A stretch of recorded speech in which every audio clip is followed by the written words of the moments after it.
Classes के इस YouTube channel पर आप सभी का स्वागत है मित्रों। यदि आप मेरे इस चैनल पर नए हैं तो कृपया आप मेरे इस चैनल को सब्सक्राइब करें और बेल आइकन अवश्य दबाएं ताकि मेरी सभी वीडियोस की नोटिफिकेशन आपको समय से मिलती रहे। धन्यवाद। चलिए करते हैं क्लास स्टार्ट, आज की क्लास। जी good evening class. Good evening sir. जी good evening sir. Very good evening Pravesh. Good evening sir. Very good evening to all of you. जी देखिए, कल की क्लास में हम लोग अध्याय 8 सीआरपीसी का समाप्त कर चुके हैं और आज की क्लास में अध्याय 9 सीआरपीसी का स्टार्ट करने जा रहे हैं। अध्याय 9 जो बात कर रहा है order for maintenance of wives, childrens and parents, बड़ा इम्पोर्टेंट अध्याय है आईपीसी सीआरपीसी का। और इससे रिलेटेड बहुत सारे केस आपको फैमिली कोर्ट्स में देखने को मिलते हैं। तो देखते हैं अध्याय 9 क्या बता रहा है। 125 सीआरपीसी के बारे में तो वैसे नॉर्मली आप सभी जानते ही होंगे, तो इसको डीपली इसका अध्ययन करते हैं आज की क्लास में। तो देखते हैं क्या कह रहा है। 125 कह रहा है कि order for maintenance of wives, children and parents. इसकी सबसेक्शन 1 कह रही है कि if any person having sufficient means neglects or refuses to maintain his wife, unable to maintain herself, or B, his legitimate or illegitimate minor child, whether married or not, unable to maintain itself, or C, his legitimate or illegitimate child not being a married daughter who has attained majority, where such child is by reason of any physical or mental abnormality or injury unable to maintain itself, or D, his father or mother unable to maintain himself or herself। तो 125 की जो उपधारा 1 है वो कह रही है कि यदि पर्याप्त साधनों वाला कोई व्यक्ति, ठीक है, का अपनी पत्नी का जो अपना भरण पोषण करने में असमर्थ है, वो खा है अपनी धर्मज या अधर्मज अवयस्क संतान का, ठीक है, चाहे विवाहित हो या ना हो, जो अपना भरण पोषण करने में असमर्थ है, ठीक। गा कह रहा है कि अपनी धर्मज या अधर्मज संतान का जो विवाहित पुत्री नहीं है, जिसने वयस्कता प्राप्त कर ली है, जहाँ ऐसी संतान किसी शारीरिक या मानसिक असामान्यता या क्षति के कारण अपना भरण पोषण करने में असमर्थ है। और इसका घा कह रहा है कि अपने पिता या माता को जो अपना भरण पोषण करने में असमर्थ है। तो इन लोगों की ये सूची यहाँ दी गई है और इसमें बताया गया है कि यदि ये लोग हैं और ये अपना भरण पोषण करने में समर्थ नहीं हैं और पर्याप्त साधनों वाला कोई व्यक्ति इनको भरण पोषण करने के लिए मना कर रहा है, रिफ्यूज कर रहा है, नहीं कर रहा है, तो ऐसी अवस्था में ये लोग क्या करेंगे। ये कह रहे हैं a magistrate of the first class में upon proof of such neglect और refusal order such person to make a monthly allowance for the maintenance of his wife or such child, father or mother, at such monthly rate as such magistrate thinks fit, and to pay the same to such person as the magistrate may from time to time direct। ठीक है, तो इसका ये कह रहा है कि भरण पोषण करने में उपेक्षा करता है या भरण पोषण करने से इनकार करता है, तो प्रथम वर्ग मजिस्ट्रेट ऐसी उपेक्षा या इनकार के साबित हो जाने पर क्या करेगा, ऐसे व्यक्ति को निर्देश दे सकता है कि वह अपनी पत्नी या ऐसी संतान, पिता या माता के भरण पोषण के लिए ऐसी मासिक दर जिसे मजिस्ट्रेट ठीक समझे। देखिए यहाँ अमेंडमेंट हुआ है, ये 2001 में अमेंडमेंट हुआ था। 2001 से पहले यहाँ कुछ 500 रुपये की धनराशि लिखी हुई थी, ठीक है। तो अब यहाँ ये डिस्क्रिप्शन पे है न्यायालय के कि वो कितना मेंटेनेंस तय करे। पहले एक लिमिटेशन थी यहाँ मजिस्ट्रेट पे, न्यायालय पे कि वो एक लिमिट तक ही मेंटेनेंस को ऑर्डर कर सकते थे यहाँ, लेकिन 2001 में जो है इसको यहाँ से उस धनराशि जो लिमिटेड थी उसको हटा के अब न्यायालय के डिस्क्रिप्शन पे छोड़ दिया है कि वो कितनी धनराशि दे। ठीक है, तो कह रहा है कि ऐसी मासिक दर पर जिसे मजिस्ट्रेट ठीक समझे मासिक भत्ता दे और उस भत्ते का संदाय ऐसे व्यक्ति को करे जिसको संदाय करने का मजिस्ट्रेट समय समय पर निर्देश दे। ठीक है, इसका प्रोविज़ो कह रहा है, प्रोविज़ो भी इसमें इंसर्ट किया गया है 2001 में। ये कह रहा provided further that the magistrate may during the pendency of the proceeding regarding monthly allowance for the maintenance under this subsection order such person to make a monthly allowance for the interim maintenance of his wife or such child, father or mother, and the expenses of such proceeding which the magistrate considers reasonable, and to pay the same to such person as the magistrate may from time to time direct. इसका अगला proviso कह रहा है कि provided also that an application for the monthly allowances for the interim maintenance and expenses for proceeding under the second proviso shall as far as possible be disposed of within 60 days from the date of the service of notice of the application to such person. ठीक है भाई, तो इसका proviso में देख लेते क्या कह रहा है। ये कह रहा है कि परंतु मजिस्ट्रेट खंड ख में निर्दिष्ट अवयस्क पुत्री के पिता को निर्देश दे सकता है कि वह उस समय तक ऐसा भत्ता दे जब तक वह वयस्क नहीं हो जाती है। यदि मजिस्ट्रेट का समाधान हो जाता है कि ऐसी अवयस्क पुत्री के यदि वह विवाहित हो तो पति के पास पर्याप्त साधन नहीं है। ठीक है, तो जो पुत्री है, पुत्री वयस्क, मान लीजिए पुत्री की अवयस्कता में शादी हो रखी है तो वयस्क होने तक उसे पिता भत्ते देगा, और यदि वह विवाहित हो पति के पास पर्याप्त साधन ना हो तो।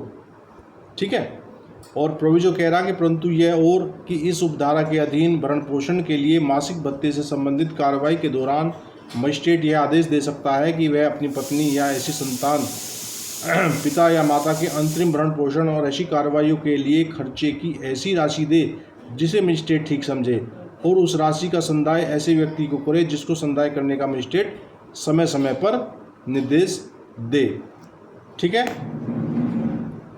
और अगला प्रोविजो है कि परंतु यह और कि द्वितीय परंतु के अधीन अंतरिम भरण पोषण के मासिक भत्ते और कार्रवाई के खर्चे के लिए आवेदन का निस्तारण ऐसे आवेदन के ऐसे व्यक्ति पर सूचना की तामील के 60 दिन के भीतर यथासंभव क्या हो जाना चाहिए, उसको डिस्पोज ऑफ कर देना चाहिए। मतलब ऑर्डर जो है विद इन 60 डेज जो है उसको, इंटरिम की बात हो रही है यहाँ जी। समझ आया भाई। धारा 125 को हमने पढ़ा, इसके प्रोविज़ो पढ़े, अभी हमने इसका सब सेक्शन 1 पढ़ा। हाँ बताइए सर, बोलिए। ये नेग्लेक्ट का मीनिंग क्या होगा? उपेक्षा, ये नेग्लेक्ट का मीनिंग क्या होगा? नेग्लेक्ट बात समझ में आ रहा है, लेकिन ये उपेक्षा, नेग्लेक्ट का मतलब है किसी को नज़रअंदाज करना।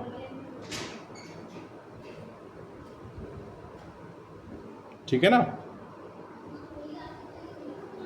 सदब? यस सर, ये हाँ, नेग्लेक्ट करना मतलब किसी की उपेक्षा कर रहे हैं आप, किसी को जो आपको उसको वेटेज देना चाहिए वो आप नहीं दे रहे हैं, नेग्लेक्ट कर रहे हैं उसे। देखिए, जब विवाह के समय कुछ जो हिंदू विवाह जो होता है तो वहाँ कुछ शर्तें होती हैं, है ना। उन शर्तों के लिए बाकायदा पत्नी पति से पूछती है कि भाई मैं तुम्हारे मतलब तुम्हारे विवाह में आ रही हूँ, तुम बतौर पत्नी तुम्हें जो है मैं ज्वाइन कर रही हूँ, तो मेरे जो है भरण पोषण का, कपड़े लत्ते का, मेरे शेल्टर का, मेरी सुरक्षा का, ये सब आप ख्याल रखोगे। ठीक है, तो ये जो मेंटेनेंस शब्द है, मेंटेनेंस शब्द जो है अपने आप में बड़ा वृहद शब्द है। ठीक है, मेंटेनेंस में रोटी, कपड़ा और मकान तो आता ही आता है, साथ में मान लीजिए उसे कोई गाय बगाए हारी बीमारी भी होगी तो उसको भी तो आपको मेंटेन करना पड़ेगा ना, डॉक्टर को भी दिखाना होगा। ठीक, और इसमें एक चीज़ आ रही है, हम लोग पढ़ रहे हैं पहली मतलब उपधारा की जो पहली लाइन है उपधारा 1 की, वो कह रहा है if any person having sufficient means, ठीक है, पर्याप्त साधनों वाला कोई व्यक्ति। तो ये पर्याप्त साधन जो बात कही गई है, इससे आप लोग क्या समझ रहे हैं? अमित।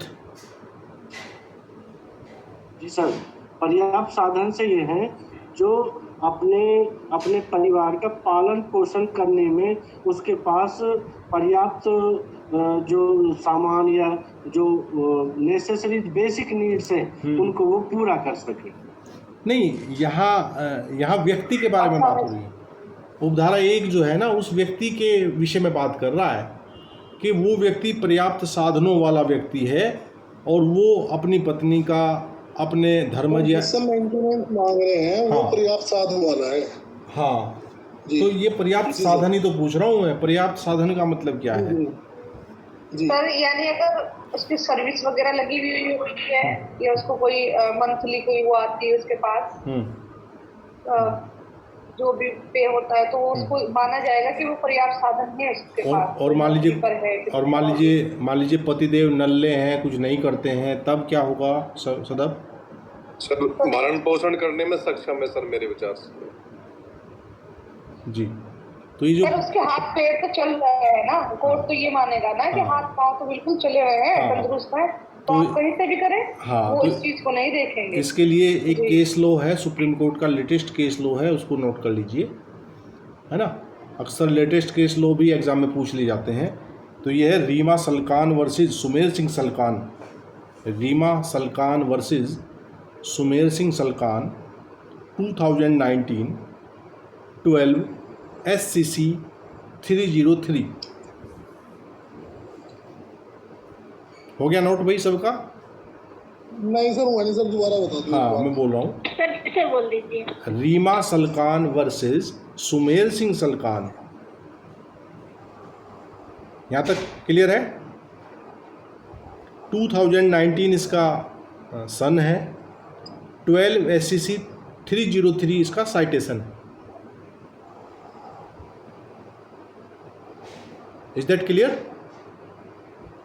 क्लियर है सर। Yes sir. हाँ जी सर। तो इसमें ऑनरेबल सुप्रीम कोर्ट ने ये कहा है कि the husband being an able bodied person, he is duty bound to maintain his wives and childrens and also father and mother. मतलब अगर वो व्यक्ति कैसा बंदा है? एबल बॉडीड पर्सन है। एबल बॉडीड का मतलब है कि हष्ट पुष्ट होना, जिसे कहते हैं ना भाई हट्टे कट्टे हो, कमा के क्यों नहीं खाते हो, समझ रहे हो ना।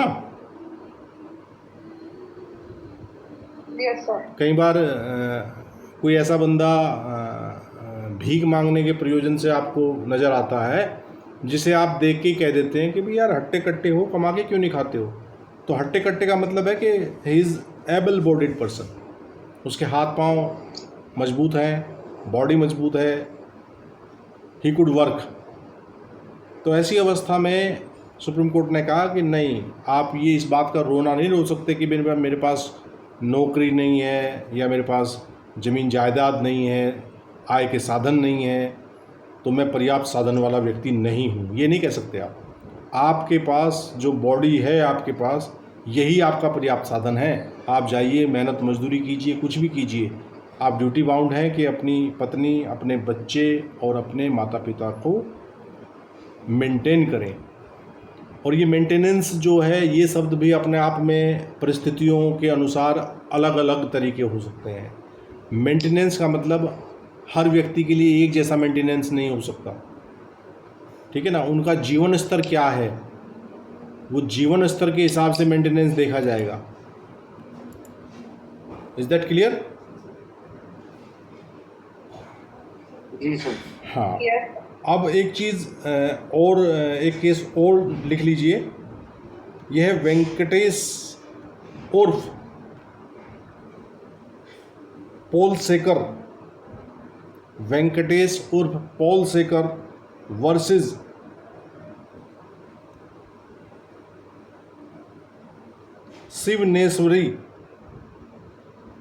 शिवनेश्वरी 2012 का केस है।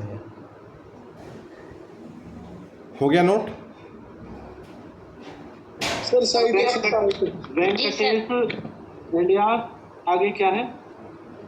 वेंकटेश एलियास पोलसेकर, POLESEKAR,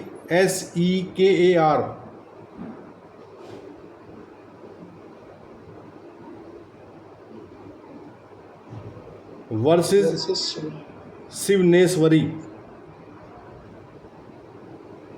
2012 का केस है। ठीक है,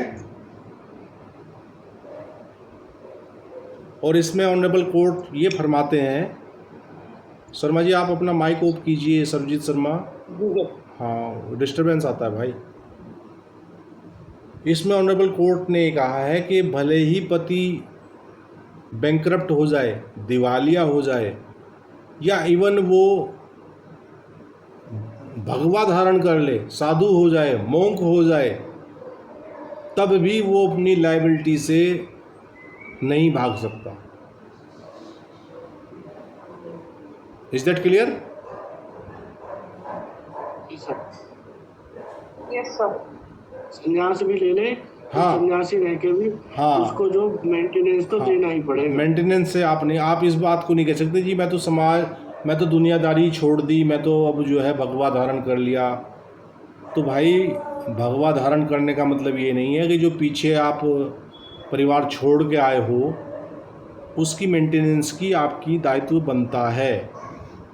आप भले ही और दुनियादारी से संन्यास ले लिया हो, लेकिन यहाँ इस केस में ऑनरेबल कोर्ट ने कहा आप दिवालिया हो गए हों, आप साधु बन गए हों, आप कुछ हो गए हों, तो यू विल। तो हमारे जो प्रधानमंत्री जी हैं वो इसके पूरे दोषी हैं। बिल्कुल नहीं, वो सन्यासी कहाँ है? नहीं, सन्यासी नहीं हो, लेकिन उन्होंने भरण पोषण लायबिलिटी तो नहीं निभाई ना।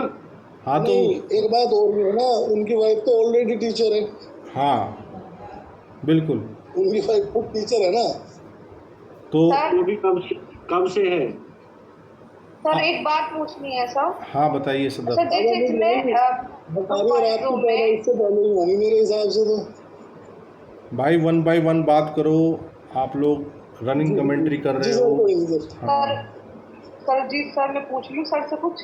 हाँ सर जैसे इसमें ये दिया हुआ है कि माइनर जो फीमेल है तो ये इनके फादर करेंगे इनका वो मेंटेनेंस अगर वो, तो सर अगर जैसे वाइफ है और वाइफ के साथ उसका बेटा है वो 18 अबाव हो चुका ऊपर, तो क्या सर उसको भी मिलेगा मेंटेनेंस के लिए? नहीं, जब वो वयस्क हो जाएगा, बेटा है, बेटा हो या बेटी हो, दोनों ही 18 वर्ष की आयु तक प्राप्त करेंगे। अच्छा हाँ, जब वो मेजर हो जाएंगे, हाँ जब मेजर हो जाएंगे, देखो ये जो खा पार्ट कह रहा है इसको समझिए। ये कह रहा है हिज लेजिटिमेट और इलेजिटिमेट माइनर चाइल्ड शब्द आया है, और लेजिटिमेट और इलेजिटिमेट आप सभी जानते होंगे, धर्मज और अधर्मज, ठीक है ना। तो ये इसमें दोनों ही प्रकार की संतान, चाहे वो लेजिटिमेट संतान हो चाहे वो इलेजिटिमेट संतान हो, दोनों ही संतान के लिए लायबिलिटी है। अब यहाँ एक जो डी वाला पार्ट देख लीजिए, डी वाले पार्ट में लिखा है हिज फादर और mother unable to maintain himself और हरसेल्फ। तो डी वाला पार्ट जो है वो बात कर रहा है किसकी?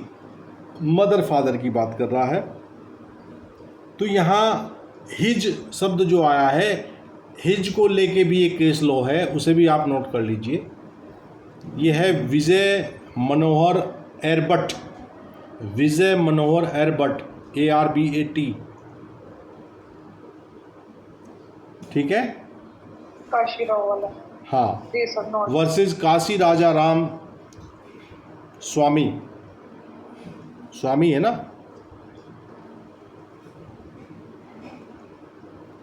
सर मेरे पास सिर्फ काशीराव लिखा हुआ है, स्वामी तो विजय मनोहर एरबट वर्सेस काशीराव, काशी राजा राम स्वामी ये पूरा नाम है। अब ये राजा राव हो सकता है राम नोट हो गया हूँ मुझसे, है ना। वैसे राजा राम के नाम से ही नाम ज़्यादा मुझे मुफीद लग रहा है। चलिए कोई नहीं, ये तो ऊपर नीचे अगर इतना लिख देंगे आप तो कोई दिक्कत नहीं होगी। 1987 का केस है। तो यहाँ इसमें ये कहा गया है कि जो हिज है माता पिता के लिए, उसमें केवल पुत्र ही लायबल नहीं है। हिज को आप जो इसका कहाँ से इसको कनेक्ट करेंगे? कल्पना चौहान। सर बेटी से। हाँ, बेटी से तो ले ही लेगी वो, कानून की। बिल्कुल, बेटी अगर कोई जॉब करती है जी। हाँ, तो मतलब कि कहने का तात्पर्य ये है कि यहाँ जो हिज शब्द आया है इंग्लिश वर्जन में, तो हिज में जो है हर भी इंक्लूड है। ये बात आईपीसी में हम कहाँ पढ़ के आए हैं एनू?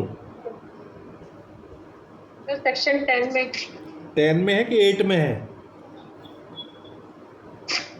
जैसे वो जेंडर जो है वो 8 में है और मेल और फीमेल जो है वो 10 में है। हाँ, तो यहाँ जेंडर की बात हो रही है। तो सर जेंडर फिर सेक्शन 8 में। हाँ, 8 क्या कह रहा है? आईपीसी का 8 क्या कह रहा है? वो ये प्रोनाउन करे कि जहाँ अगर ही लिखा हुआ है तो ही में ही को है ही और ही को शी भी समझा जाए। हाँ, तो वो कह रहा कि उसके सारे डेरिवेटिव्स, ये कह रहा है gender, the pronoun he and its derivatives are used of any person whether male और फीमेल। तो इन्होंने सेक्शन 8 का प्रयोग करते हुए ही ऑनरेबल कोर्ट ने कहा कि जो यहाँ हिज शब्द लिखा हुआ है, इसको आप जो है एक्सक्लूसिवली लड़के के लिए मत समझिए कि पुत्र ही आपको भरण पोषण देगा। यदि पुत्र की अनअवेलेबिलिटी है या कोई भी रीज़न हो सकता है, तो पुत्री से भी आप भरण पोषण मांग सकते हैं। Is that clear? और भरण पोषण को मैं आपको बता ही रहा हूँ कि जो भरण पोषण है वो परिस्थितियों के अनुसार अलग अलग होगा। भरण पोषण का मतलब ये है कि आप जो पत्नी रहते हुए, है ना, आप जिस स्टैंडर्ड का लाइफ स्टाइल अपनी पत्नी को दे रहे थे, लगभग वही लाइफ स्टाइल के अकॉर्डिंगली आपको क्या होगा? मेंटेनेंस देने का आदेश ऑनरेबल कोर्ट करेंगे। और यहाँ मजिस्ट्रेट शब्द जो आया है, तो इस मजिस्ट्रेट शब्द से आप, हाँ बोलिए सर। वो जो आप ये बता रहे हैं कि बेटी है, बेटी को कहा है कि मेंटेन आप दे सकती हैं, तो क्या वो अगर बेटी की शादी हुई है तब भी वो वहाँ से प्राप्त हाँ कर सकती है? बिल्कुल अगर उसके हस्बैंड ना देना चाहें? देखिए, हस्बैंड पे लायबिलिटी नहीं है। बेटी वहाँ इस वाले केस में बेटी डॉक्टर थी जी। हाँ। लेकिन सर अगर हस्बैंड मना कर दे तो खराब हस्बैंड भी तो मिल जाते हैं, मतलब हाँ, नहीं आपका जो बिल्कुल ही तैनात रहते हैं। बिल्कुल सही बात है, आप सही कह रहे हैं। देखिए, केस टू केस डिपेंड करेगा, वो दामाद कितना नालायक है या कितना नालायक है। लेकिन यदि वही बात आती है कि अगर कोर्ट का ऑर्डर हो जाता है, तो कोर्ट के ऑर्डर की अगर अवहेलना करेंगे तो आरसी जारी होगी, रिकवरी वारंट, RW जिसको बोलते हैं, रिकवरी वारंट जारी होगा। तो कुल मिला के एक आदर्श उसकी बात कर रहा है कि भाई वो उसका दामाद भी ठीक है, लड़की भी वेल सेटल्ड है ना। तो वहाँ के अब जहाँ बेचारी लड़की का ही भरण पोषण ढंग से ना हो रहा हो, भाई आपका बात कहने का प्रश्न और है। हाँ जी बोलिए।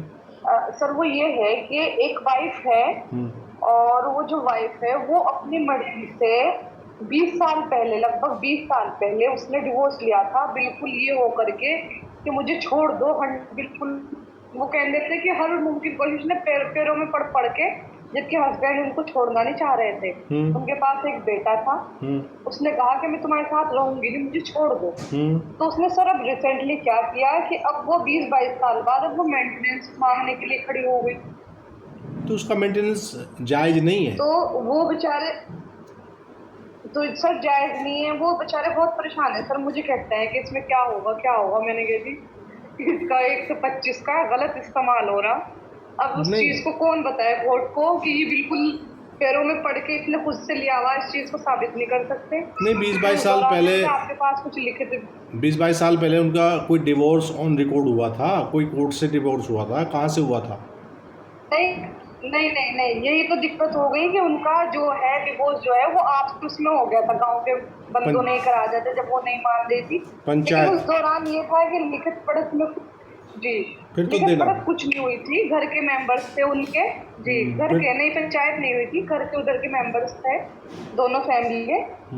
तो ये हुआ था कि वो सारा सामान भी अपना ले गई थी और जबरदस्ती ये करती है कि जो बेटा है वो उनके पास 6-7 बीघा जमीन है, उसमें से वो परमानेंट उस बच्चे को देते हैं उसके लिए। नहीं, देखो जो आप सर्कमस्टेंसेस जो आप बता रही हैं, जो फैक्ट आप बता रही हैं, उन फैक्ट के अनुसार वो मेंटेनेंस मांग सकती हैं, क्योंकि कोई आपसी सहमति का उनके पास कोई डॉक्यूमेंट्री एविडेंस नहीं है, और कोर्ट जो है वो डॉक्यूमेंट्री एविडेंस को ऑनर देती है। वहाँ ज़बानी जमा खर्च या पंचायती फैसले का वहाँ कोई मायने नहीं है ना? यही जी सर। तो इवन वो बहुत बीमार है। वो मतलब वो फैमिली क्या मुस्लिम फैमिली है कि हिंदू फैमिली है? सर हमारे गांव से ही है, मुस्लिम फैमिली है, और हस्बैंड उनके जो है वो उसमें मस्जिद में मौलवी है। हाँ, तो देखिए बड़े बीमार ऐसी परिस्थिति में वो पता नहीं उनका डाइवोर्स उस टाइम कैसे हुआ था या नहीं भी हुआ था, है ना? वो पंचायती फैसले में वही बात थी। जबरदस्ती तो जिस समय की बात ये बता रहे हैं उस समय तो मौखिक तलाक चलता था। नहीं, तलाक तो चलता था, वो बात सही है। मौखिक तलाक तो अब भी चल रहा है, मौखिक तलाक तो अब भी चल रहा है। ना वो देखिए शर्मा जी, इसमें मिसकंसेप्शन में मत रहिए। जो 3 तलाक पे बैन हुआ है वो इन सिंगल सिटिंग जो 3 तलाक था उस पे बैन हुआ है, तलाकुल बिद्दत बैन किया गया है, ठीक है ना? अभी भी तलाकुल बिद्दत को इलीगल मतलब कि अनकॉन्स्टिट्यूशनल घोषित करते हुए उस पे बैन लगाया है। तलाकुल सुन्नत दूसरा बोला जाता है, वो अब भी उसमें अस्तित्व में है, वो अभी है। वो उसमें 1 माह के अंतराल पे आपको 1 महीना गुजर जाने के बाद, फिर दूसरा महीना गुजर जाने के बाद, फिर तीसरा महीना गुजर जाने के बाद, हाँ, तो 3 बार तलाक बोलना है, लेकिन 1 माह गुजर जाने के बाद बोलना है। तो वो तलाक आज भी अस्तित्व में है शर्मा जी, ठीक है? हाँ ठीक है सर। अब इसका एक्सप्लेनेशन देख लीजिए, 125 का एक्सप्लेनेशन क्या कह रहा है। ये कह रहा for the purposes of this chapter minor means a person who under the provisions of Indian majority act 1875 9th of 1875 is deemed not to have attend his majority. तो अवयस्क कौन है? जो ऊपर अवयस्क शब्द आया था ना, तो कह रहा कि अवयस्कता जो है वो भारतीय अवयस्कता अधिनियम 1875 के अनुसार समझी जाएगी। और ये क्या कह रहा है कि उपबंधों के अधीन यह समझा जाता है कि उसने वयस्कता प्राप्त नहीं की है। तो नेगेटिव परिभाषा बता रहा है अवयस्क की। और 1875 का जो कानून है उसमें जो भी एज रखी हुई है वयस्कता और अवयस्कता की, है ना, ये जहाँ तक है कि 18 वर्ष वहाँ एज ऑफ मेजोरिटी है बताई गई है जो, तो उसी के अकॉर्डिंग चलेगा मामला। यहाँ वयस्कता अवयस्कता जो है वो 1875 के कानून से डील होगी। और बी कह रहा है वाइफ।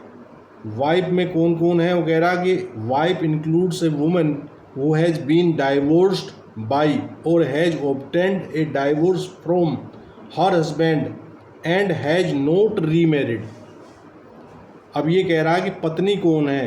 तो कह रहा पत्नी के अंतर्गत ऐसी स्त्री भी है जिसके पति ने उसे विवाह विच्छेद कर लिया है, या जिसने अपने पति से विवाह विच्छेद कर लिया है और जिसने पुनर्विवाह नहीं किया है।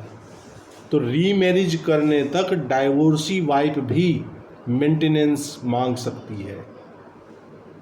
ऐसा नहीं है कि पत्नी आपकी है, जब तक वो पत्नी है तब तक ही यहाँ मेंटेनेंस मांगेगी। इसका जो स्पष्टीकरण बी कह रहा है, स्पष्टीकरण खा कह रहा है, वो ये कह रहा है कि जो डाइवोर्सी वाइफ है वो भी मेंटेनेंस भले ही उसे पत्नी ने डाइवोर्स दिया हो या पत्नी ने डाइवोर्स लिया हो। Is that okay? लेकिन यदि म्यूचुअल कंसेंट से डाइवोर्स हुआ हो, दोनों की आपसी सहमति से डाइवोर्स हुआ हो, वैसी अवस्था में 125 की लायबिलिटी खत्म। क्यों अमित? एम आई राइट? जी सर, बिल्कुल। हाँ म्यूचुअल डाइवोर्स में हाँ। क्योंकि उनकी आपसी सहमति से हुआ है, हाँ। उसमें वो मेंटेनेंस नहीं मांग सकते। हाँ, 13B का अगर मामला है तो 13B के मामले में वो इसकी मेंटेनेंस की हकदार नहीं रह जाती है। यहाँ तक कोई दिक्कत तो नहीं है भाई किसी को? और इसमें जो मजिस्ट्रेट शब्द आ रहा है, प्रथम वर्ग मजिस्ट्रेट शब्द आ रहा है, अब इसके स्थान पे आप ये मान के चलिए कि फैमिली कोर्ट डील कर रहा है 125 को आज की डेट में। पहले ये मामले मजिस्ट्रेट न्यायालय में ही चलते थे, लेकिन चूँकि पारिवारिक मसलों के लिए फैमिली कोर्ट अलग से स्थापित कर दी गई है, तो वहाँ पर ये मामले फैमिली कोर्ट सुन रही है। Is that clear? यानी सर जो फैमिली कोर्ट के जजेस हैं वो मैजिस्ट्रेट है अपने आप में? हाँ, मतलब उनको या मजिस्ट्रेट, उनको स्पेशली कोई भाई वो वहाँ मजिस्ट्रेट की तरह डील कर रहे हैं, दंडाधिकारी की तरह। भाई ये CRPC 125 को सर इसमें इसलिए डाला गया था कि भी ताकि त्वरित रूप से उसको कंप्लाइंस किया जा सके। बाकी नेचर तो सबका सिविल था। नेचर सिविल है, इसको क्रिमिनल में डाला गया। नेचर सिविल है, प्रोसीडिंग क्रिमिनल है। जी जी जी, है ना? और इसकी उपधारा 2 कह रही है, जो कि इसमें 2001 के संशोधन अधिनियम के द्वारा डाली गई है। ये कह रही है कि any such allowance for the maintenance और interim maintenance and expenses for proceeding shall be payable from the date of the order, or if so ordered from the date of the application for maintenance or interim maintenance and expenses of proceeding as the case may be। ये कह रहा कि भरण पोषण या अंतरिम भरण पोषण के लिए ऐसा भत्ता या कार्रवाइयों का खर्च आदेश की तारीख से, या यदि ऐसा आदेश दिया जाता है तो भरण पोषण या अंतरिम भरण पोषण और कार्रवाइयों के खर्चे के लिए आवेदन यथास्थिति की तारीख से संदेह होगा। ये कोर्ट पे डिपेंड करता है कि वो आदेश की तारीख से खर्च बांधे या आवेदन की तारीख से खर्च बांधे। ये कोर्ट का डिस्कशन पावर है। Is that clear? उपधारा 3 कह रही है कि if any person so ordered fails without sufficient cause to comply with the order, any such magistrate may for every breach of the order issue a warrant for levying the amounts due in the manner provided for levying fines, and may sentence such person for the whole or any part of each month's allowance for the maintenance or the interim maintenance and expenses of proceeding as the case may be, remaining unpaid after the execution of the warrant, to imprisonment for a term which may extend to 1 month or until payment if sooner made। ठीक है? और इसको proviso कह रहा है इसका 3 का, ये कह रहा है provided that no warrant shall be issued for the recovery of any amount due under this section unless application be made to the court to levy such amount within a period of 1 year from the date on which it become due. ठीक है? और proviso अगला कह रहा है कि provided further that if such person offers to maintain his wife और condition of her living with him and she refuses to live with him, such magistrate may consider any grounds of refusal stated by her and may make an order under this section notwithstanding such offer if he is satisfied that there is just ground for so doing। तो number 3 को देखते हैं। Number 3 क्या कह रहा है इसका? उपधारा 3 कह रही है 125 की कि यदि कोई व्यक्ति जिसे ऐसा आदेश दिया गया हो उस आदेश का अनुपालन करने में पर्याप्त कारण के बिना असफल रहता है, ठीक है। तो उस आदेश के प्रत्येक भंग के लिए ऐसा कोई मजिस्ट्रेट देय रकम के लिए रीति से उद्गृहित किए जाने के लिए वारंट जारी कर सकता है, जिसको रिकवरी वारंट हम लोग बोलते हैं। ठीक है। जैसी रीति जुर्माने उद्गृहित करने के लिए उपबंधित हैं और उस वारंट के निष्पादन के पश्चात प्रत्येक मास के न चुकाए गए पूरे भरण पोषण या अंतरिम भरण पोषण के भत्ते या कार्रवाई के खर्चे जैसी भी स्थिति हो या उसके किसी भाग के लिए ऐसे व्यक्ति को 1 माह तक की अवधि के लिए अथवा यदि वह उससे पूर्व चुका दिया जाता है तो चुका देने के समय तक के लिए कारावास का दंडादेश भी दे सकता है।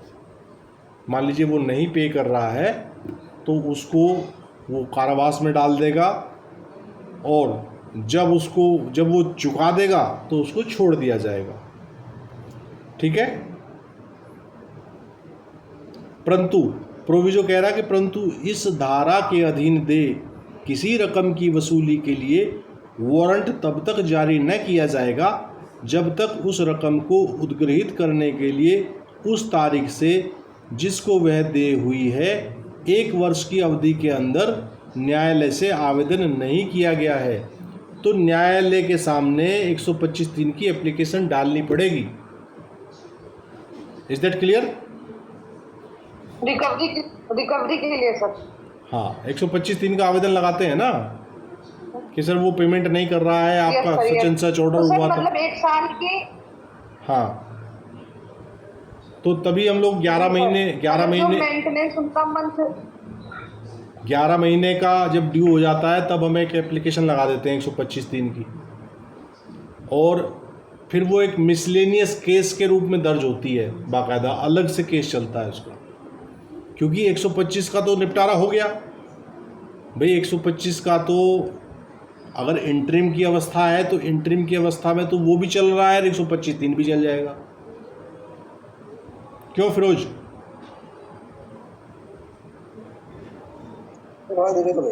हाँ, और एक अवस्था ये है कि कोर्ट की तरफ से 125 का तो फाइनली ऑर्डर कर दिया गया है और फाइनली ऑर्डर होने के बाद वो नहीं पे कर रहा है। 125(3) का मेंटेनेंस है जो मंथली हमें मिलता है। हाँ, और वो उस हाँ बोलिए। जी सर मतलब मैं ये कह रही हूँ कि जो 125 का मेंटेनेंस मेरा मंथली जो अलाउंस हमें मिलना है, अगर उसको वो देने में उपेक्षा करता है, मतलब देते नहीं है, तो उसके लिए अगर वो हमारा 11 महीने का इकट्ठा हो गया तो उसके लिए रिकवरी डाल देंगे 125। हाँ, बिल्कुल ऐसे ही होता है। परंतु जी सर, और सर ये आप जो भी सर ये जो आप 13B की बात कर रहे हैं, एफडी की म्यूचुअल कंसेंट से अगर आप अलग होते हैं तो उसमें वो नहीं मिलेगी। तो सर ये जरूरी है कि उसमें यही होगा कि 13B में म्यूचुअल कंसेंट से अलग हो रहे हैं? 13B जबकि 13B के बाद भी वो लोग नहीं, 13B हिंदू मैरिज एक्ट में जो मामले निपटते हैं ना, उनमें सब उनका लेन देन वहीं तय करा देती है कोर्ट। उसमें लिखवा लिया जाता है कि एक मुश्त एलिमनी मैं प्राप्त कर चुकी हूँ या जो भी हुआ है वो सब, चूँकि अब आप सहमति से अलग हो रहे हैं, ठीक है ना, तो वहाँ हिट हो जाता है। 13B की अगर आपने कंसेंट आपसी सहमति से यदि आपने डिवोर्स मांगा है, कोर्ट के सामने आप खड़े हुए हैं और दोनों कह रहे हैं कि भाई हमारी शादी चलने लायक नहीं है, हम एक दूसरे के साथ नहीं रह सकते, तो 13B की अवस्था में आप आपसी सहमति से अलग हो रहे हैं। और वहाँ कोर्ट पूछती भी है कि भाई आपने आपस में जो एलिमनी वगैरह कुछ तय की है, या फिर अगर 13B में आपने कोई मंथली अलाउंस बांध लिया है आपसी सहमति से।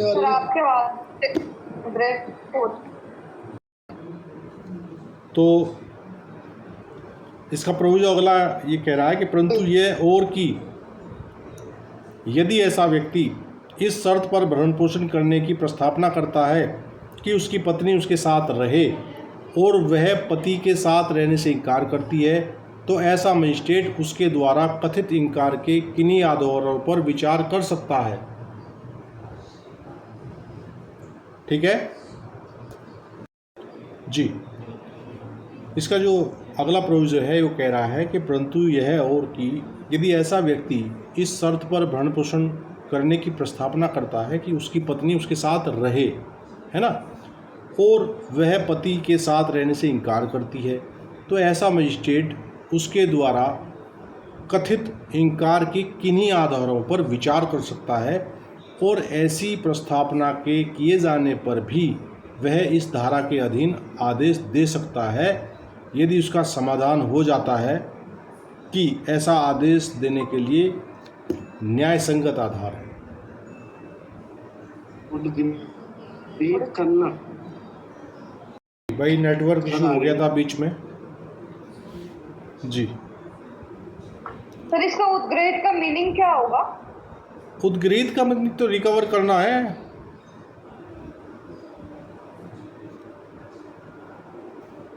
उद्ग्रहित करना, किसी से रिकवरी करना, वसूलना, ठीक है।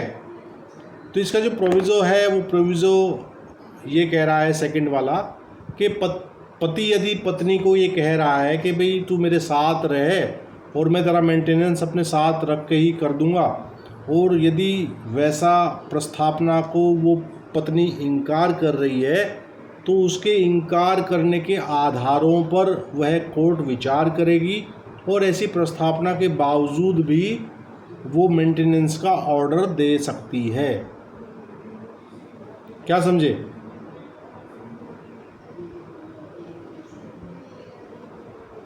क्लियर है ना?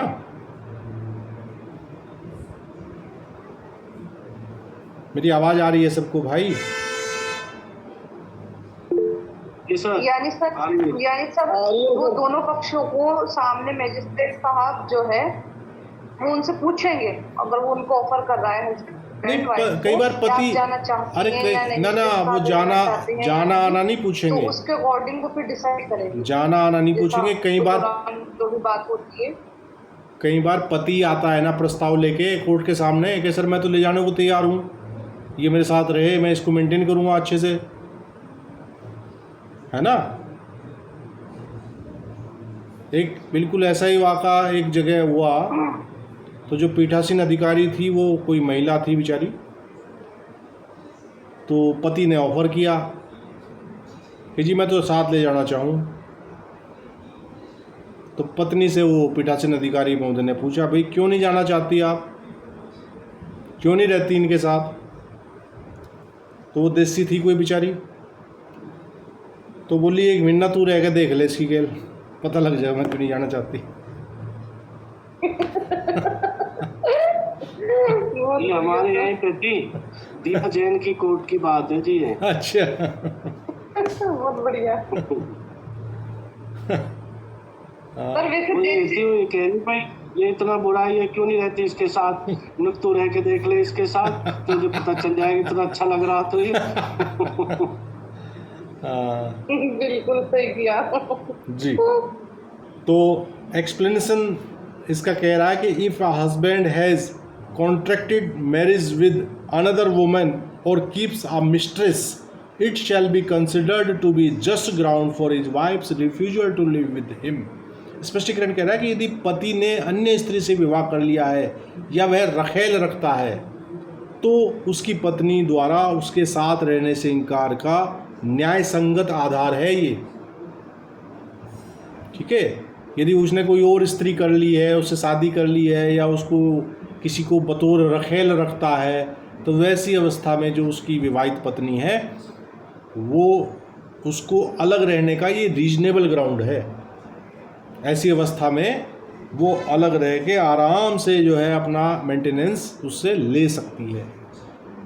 और इसकी उपधारा 4 कह रही है भाई कि no wife shall be entitled to receive an allowance for the maintenance और the interim maintenance and expenses of proceeding as the case may be from her husband under this section if she is living in adultery और if without any sufficient reason she refuses to live with her husband or if they are living separately by mutual consent।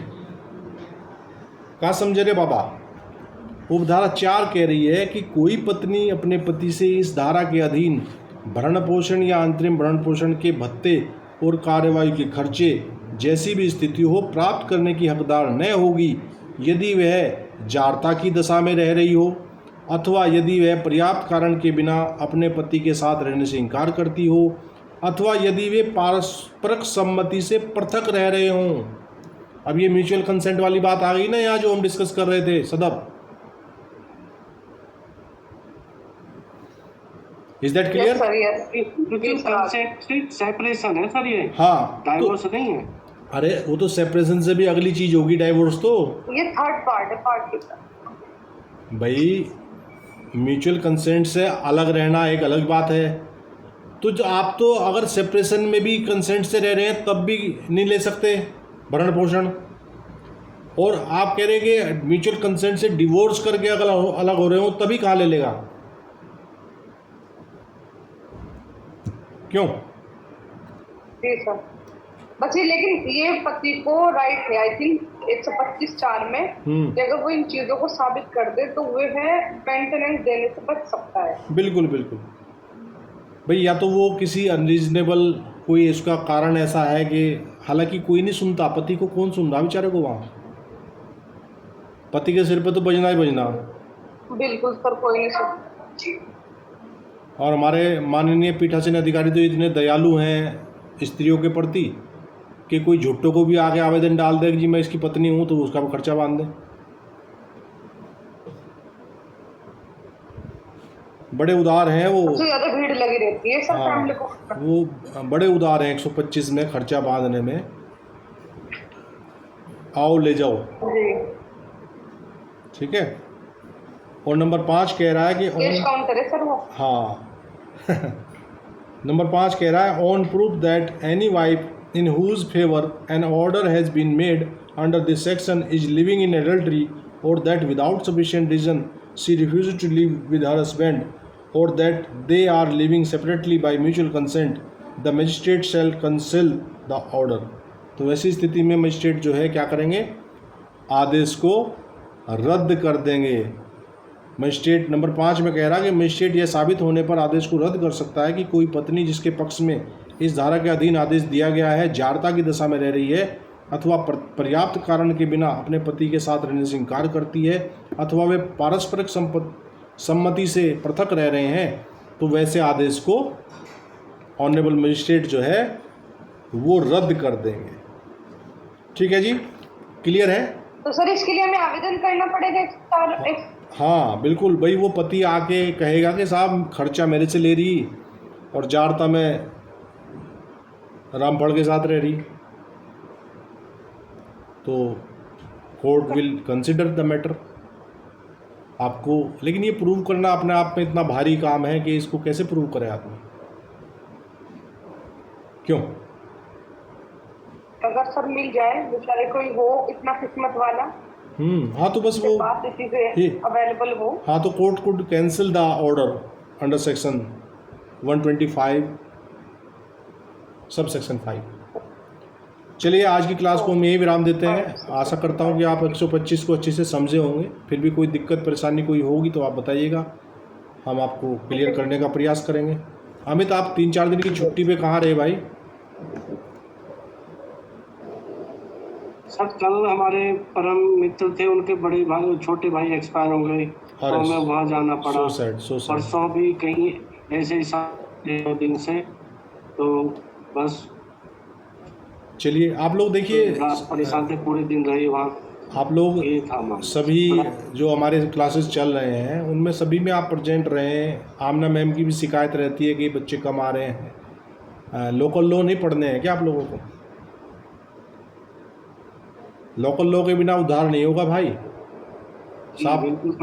साफ सीधा समझ लो, अगर आपका local अगर तैयार नहीं है तो प्री में भी लोकल का इतना बड़ा महत्व होता है कि प्री को भी वो हिला देते हैं। एक बार हमारे एचजीएस में एक प्री में लगभग 30 सवाल लोकल एक्ट से थे और जिनका लोकल तैयार नहीं था वो सब नमस्ते हो गई थी, प्री में फेल हो गए थे। तो भाई आपके सारे एक्ट जो है वो महत्वपूर्ण है। तो लोकल एक्ट की जो क्लास मैडम ले रही हैं तो उसमें भी आप उपस्थित रहा करें। और भरत सर टीपीए पढ़ा रहे हैं, है ना, तो वो 2-3 दिन के अवकाश पे गए हैं, वो मंडे से जहाँ तक है क्लास आपकी कंटिन्यू हो जाएगी फिर, है ना। तो आप सभी लोग जो है, मेरा तो कहना यही है कि आप और आप सीआरपीसी को तो सर सीपीसी कह रहे थे आप पढ़वाने के लिए। सीपीसी वाली जो मैडम है उनको थोड़ा वायरल फीवर की समस्या चल रही है। मैं उनसे कल बात करूँगा, हो सकता है कि मंडे से आपकी सीपीसी भी शुरू हो जाए, ठीक है। Okay sir. हाँ, तो चलिए सभी को शुभ रात्रि, गुड नाइट, शब्बा खैर, ऑल द बेस्ट। जय हिंद, जय Bharat. Good night right sir.